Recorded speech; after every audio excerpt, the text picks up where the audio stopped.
On the day of the company anniversary party, I was dressed in my usual suit, and my wife, Rachel, wore a dress she had pulled out specifically for this day, and we headed to the venue. We headed to the hotel where the party was being held and checked in at the reception. Rachel was excited about the flowers and beautiful decorations in the venue. She was also looking forward to the meal, and I hoped the evening would pass peacefully, but that hope was shattered by my boss, Johnny. Johnny spotted me and quickly approached us while looking at Rachel. "Is that your parent next to you?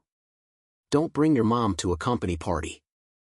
In my anger, I took Rachel's hand and said only, "Let's go," as we walked toward the exit. I soon heard footsteps running behind us. Turning around, I saw James, my colleague, running towards us. His face was clearly pale. Beside him was a man who looked to be around 60 years old. However, before I could speak, the man next to James opened his mouth. "Rachel, is that you, Rachel? My name is Tom Eastwood. My work is fulfilling, and although we don't have children, I enjoy a happy life at home with my wife, Rachel. I met Rachel about 5 years ago. Actually, it was only a few years ago that I started working at my current company. Before that, I was a teacher in Cambodia. I met Rachel during that time. Rachel was working for an organization that provides international aid primarily to developing countries, and she was dispatched to Cambodia. To me, it felt like a fateful encounter. Until then, I had never had any romantic experiences and assumed I would live a life far from marriage. That's why I decided to work overseas, but after meeting Rachel, I became completely captivated by her. I was immediately drawn to Rachel's personality, as she interacted closely with the locals and smiled openly with the children. Rachel also seemed to be aware of me, and we naturally started having meals together. It felt so natural that it was hard to believe I had never dated a woman before.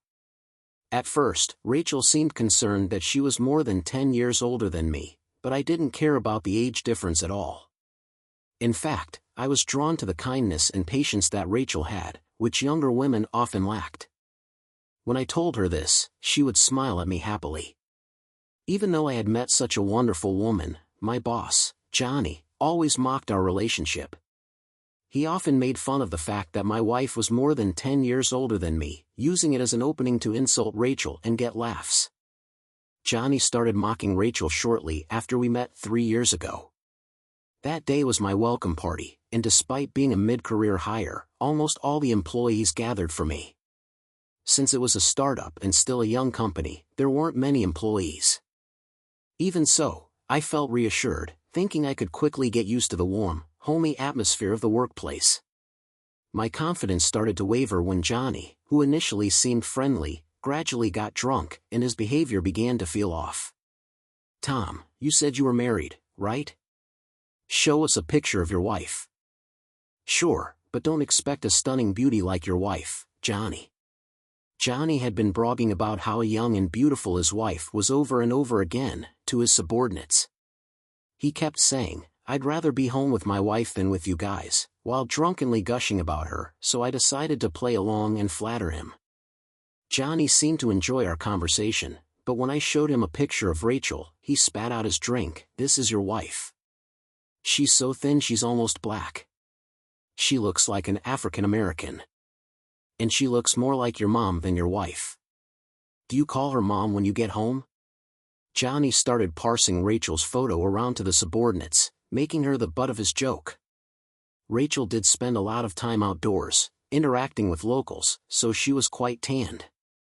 However, being mocked for her appearance with a comment like she looks like an African American was deeply upsetting. The employees, seeing Johnny's reaction, glanced at me and nodded in agreement, trying to stay on his good side. Even though they probably felt bad for me, they couldn't defy Johnny, their boss. I felt a mix of anger towards Johnny and guilt towards the other employees for putting them in such an awkward position. But it's not all about looks. I'm sure you'll understand once you meet her. I tried to keep my frustration in check as I said that. Johnny, however, made things worse. "What are you talking about? I wouldn't want to meet her even if you paid me. She'd probably make me feel old." He then pulled out his smartphone and showed us a picture of his wife. The employees responded with gasps of admiration.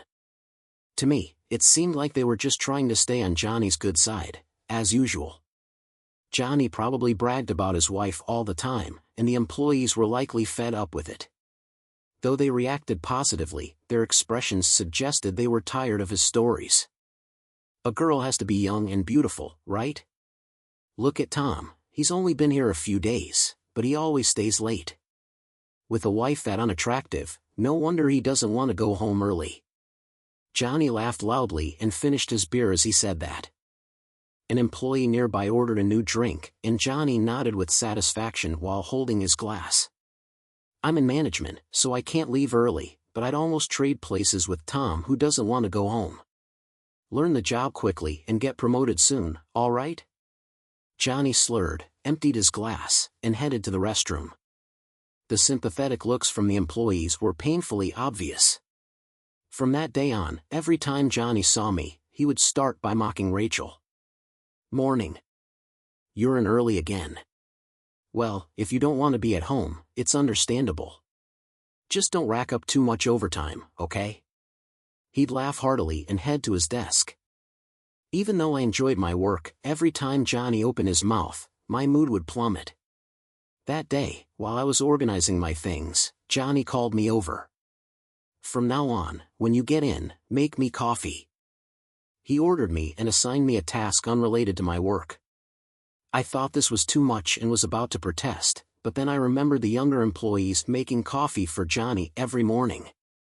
They probably weren't doing it voluntarily but were ordered to, just like now. If I refused, Johnny would be upset and likely ask one of the younger employees again, which I didn't want to happen. I sighed softly and replied in a small voice, okay. I headed to the kitchen, made the coffee and brought it to Johnny. On the way, I thought I should have asked the employee who usually made Johnny's coffee whether he took sugar or milk, but decided to just bring it as is and remember to ask next time. Here you go. I hope black is okay. I should have asked your preference before making it. Sorry for not checking.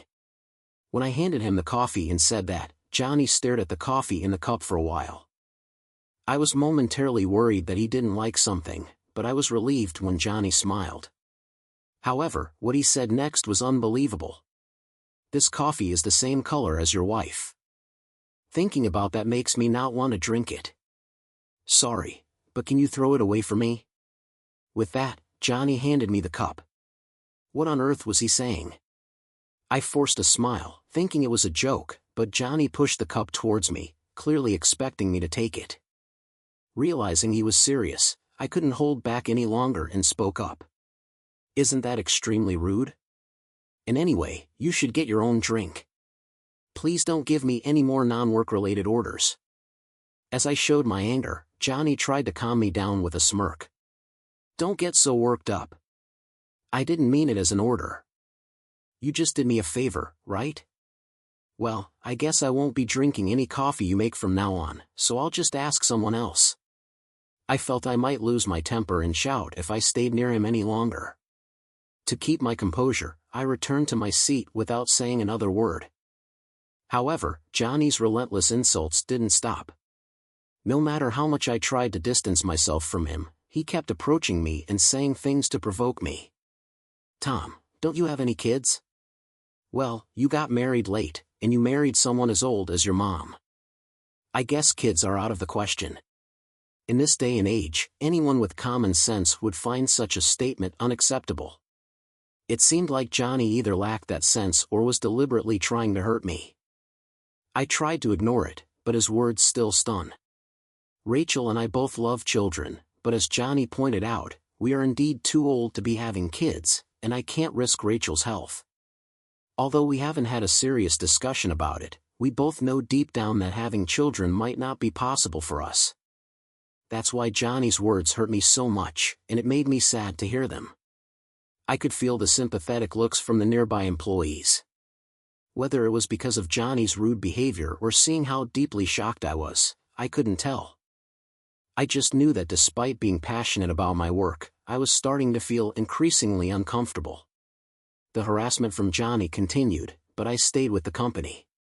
Sure, he often bothered me before and after work hours or during breaks, but once work started, I could immerse myself in my tasks.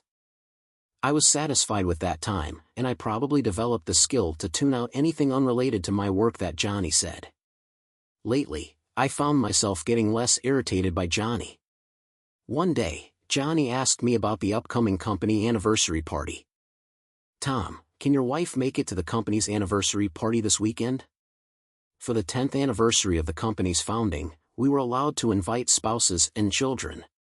Although it's now easier to start a startup company, many companies still fail and go bankrupt.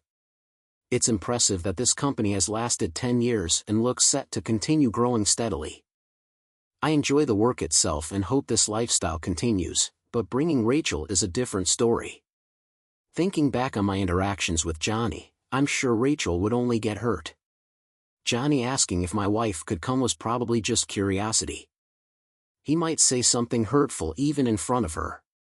It's a great opportunity to invite family, but I think I'll let my wife relax at home. Johnny looks surprised. "Come on, don't be so boring. Let her come and say hello at least." It was clear Johnny intended to interact with Rachel in some way. I was determined not to bring her to the party, but his next words made me waver. "Or are you saying you can't show her to us? You keep saying you love your wife, but deep down, you feel ashamed of her, don't you?" Hearing Johnny say that, I couldn't help but get defensive. "That's not true." "Fine, I'll talk to my wife about it." So, I ended up talking to Rachel about the company anniversary party. When I got home, I asked her right away. "You know the company anniversary party this weekend?" "Well, we're allowed to bring family." "I was thinking of just going by myself, but what do you think?" Rachel's face lit up when she heard this. "Oh, really? I'd love to meet the people you work with and see what your workplace is like. Let's go together." Seeing Rachel's carefree smile, I felt a moment of excitement about the upcoming party. However, Johnny's smug grin quickly flashed through my mind. Hoping nothing would happen to hurt Rachel, I prepared for the weekend. On the day of the party, I dressed in my usual suit, and Rachel wore a dress she had pulled out for the occasion. We headed to the hotel where the party was being held and checked in at the reception. Rachel was delighted by the flowers and beautiful decorations in the venue. She was also looking forward to the meal, and I hoped the evening would pass peacefully, but that hope was shattered by Johnny. "Hey, Tom. There you are." Johnny spotted me and jogged over, looking at Rachel. "Is that your parent next to you? Don't bring your mom to a company party." He had already seen Rachel's photo, so there was no way he could make that mistake. Rachel, however, didn't seem to catch Johnny's meanness and responded with a smile. "No, I'm his wife, Rachel. Thank you for always taking care of my husband. I used to work in Cambodia and got a lot of sun, so I look older than my age, don't I?" When Rachel said that, Johnny sarcastically agreed, "You sure do." Rachel didn't seem to be bothered by Johnny's response, but Johnny didn't like that. Finally, he said something outrageous. "Oh, you're his wife. My apologies. I heard you recently got married, but at your age, having children must be difficult. Tom said he likes kids, but when you marry at that age, you have to give up on some things." Rachel was visibly hurt, and after forcing a smile, she looked down. I couldn't stand to watch any longer, so I looked at the seating chart to leave the scene. "Well, we'll be going now. Thank you for tonight." Johnny didn't let me leave, though, and continued with his usual relentless insults. "By the way, this party is only for spouses and kids, right? Hope there won't be any misunderstandings." Johnny was implying that Rachel and I looked like mother and son. I lost my temper and raised my voice at him. "This is my wife. How many times do I have to tell you?" The room went silent, and I could feel all eyes on us.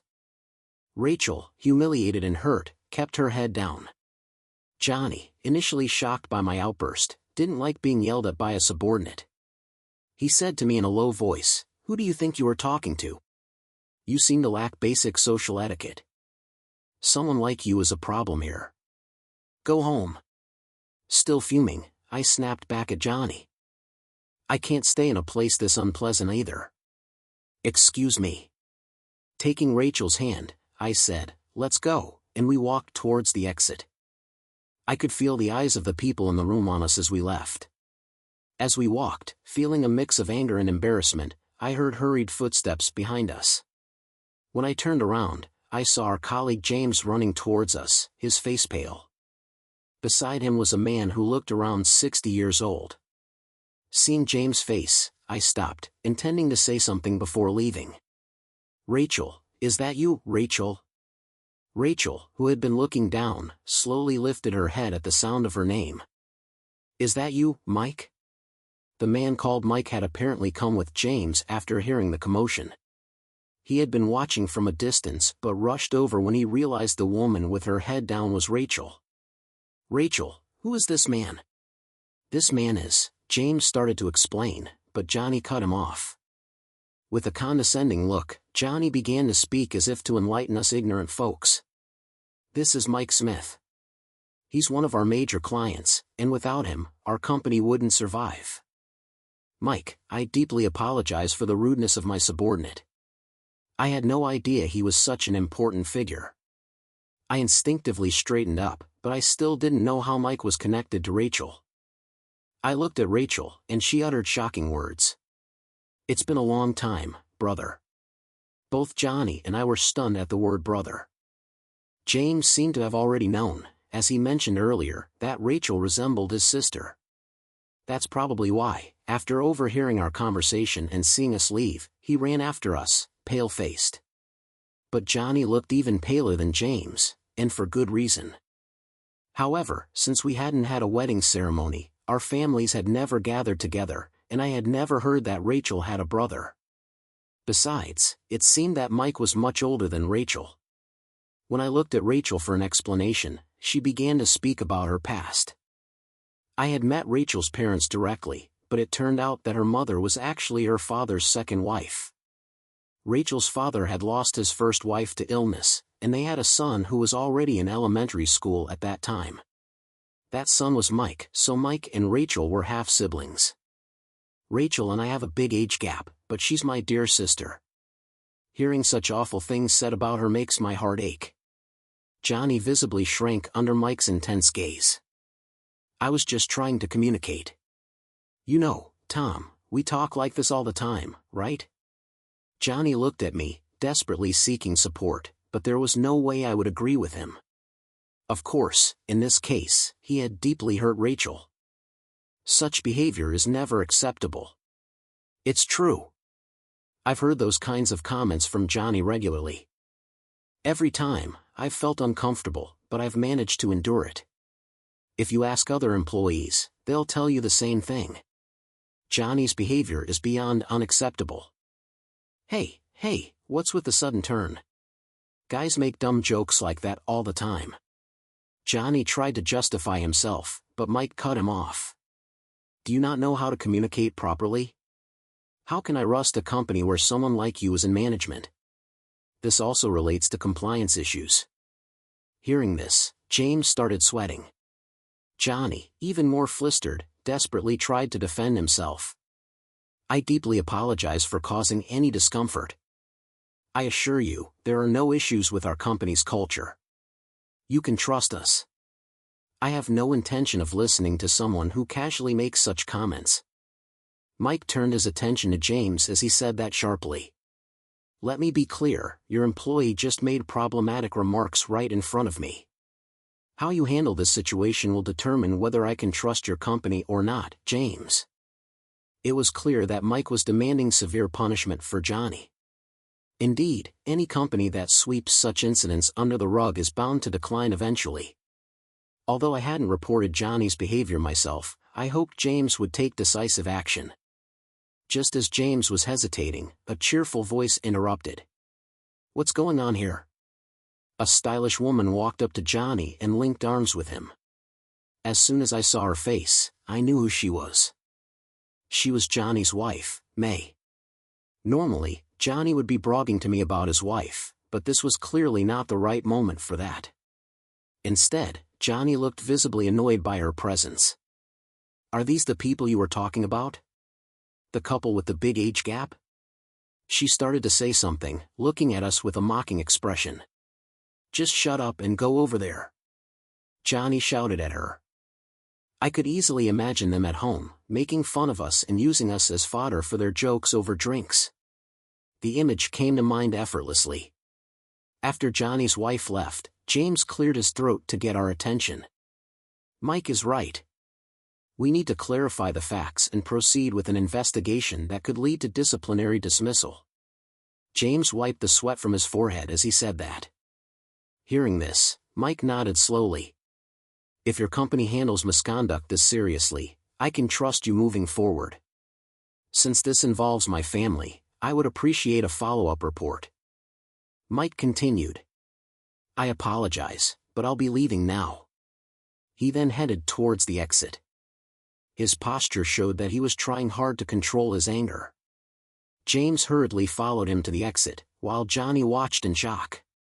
In the end, Rachel and I also left the party and decided to have dinner at another hotel. Since we had dressed up for the occasion, we thought we might as well enjoy a nice meal instead of heading straight home. As we toasted with our drinks, I spoke to Rachel. "I'm sorry for ruining your night. I enjoy my job, but that guy really causes me problems." When I apologized, Rachel shook her head apologetically. "I'm sorry too. I'm sure I've made you feel ashamed because of me." I had never seen Rachel, usually so cheerful, blame herself like this. "It doesn't matter what others say. I fell for your smile and your inner self." Rachel finally smiled and said, "Thank you." Then I asked her something that had been on my mind. "By the way, you seemed quite close to Mike, but I've never heard you talk about him. Can you tell me more about you two?" "Sure, I'm sorry I never mentioned it. It's not that I wanted to hide it." Rachel began to talk about her feelings. By the time Rachel was old enough to remember, Mike was already in high school. When she was told that Mike was her half-brother, Rachel felt as if her mother only loved her. Rachel had always felt guilty about Mike and, because she admired him, thought it would be better for her to stay away from him. That's why she decided from a young age that she would work overseas in the future. Since she started working overseas, Rachel hardly ever returned to the US, and she couldn't even remember the last time she saw Mike. I was genuinely surprised to hear this. "But Mike really cares about you, Rachel. Maybe you don't need to be so hard on yourself for his sake." Rachel thought for a moment and then said, "You're right," taking a sip from her glass. The week after the party, an internal consultation office and an investigation committee were established to address the issue with Johnny. The committee quickly uncovered Johnny's previous misconduct through interviews. Within a few months, Johnny stopped coming to work without notice, likely having been either fired or resigned voluntarily. Oddly enough, I felt a bit sorry for him, but I reminded myself that I wasn't the only one he had wronged, and he deserved the consequences. I hoped he would learn from his mistakes at his next job. With Johnny gone, I've been able to work under a new boss without much stress. My relationship with Rachel remains strong, and I'm very satisfied both personally and professionally. One day, while we were enjoying our usual routine, Rachel came to me with a proposal. "We've had dinner with my parents, but would you like to have dinner with my brother, Mike?" I readily agreed to Rachel's suggestion. I had been curious about how their relationship had developed, but I hadn't asked. Since Rachel was ready to have dinner with him, she must have come to terms with everything. I looked forward to the day when the three of us would have dinner together. A few weeks later, the dinner happened. "Thank you for today. My name is Tom Wilson. Thank you for coming. Let's keep it casual today." Mike said that with a smile and turned to Rachel. "I was surprised when I heard you suddenly went overseas for work and lost contact. Why do you always run away?" Rachel, prompted by Mike's question, shared the feelings she had once confided in me. How it felt to suddenly have a brother. How she felt like all her mother's love was directed only at her, making her feel guilty. How she decided to leave because she remembered Mike being unhappy at home. Mike listened intently and finally smiled. Maybe it was just adolescent awkwardness. Sure, there were times I didn't handle things maturely, but I was happy to have a sister. That feeling has never changed.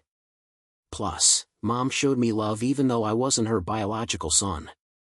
Hearing those words, Rachel looked relieved.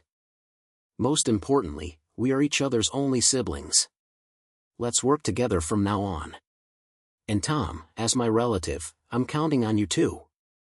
We raised our glasses again, confirming our bond, and toasted once more.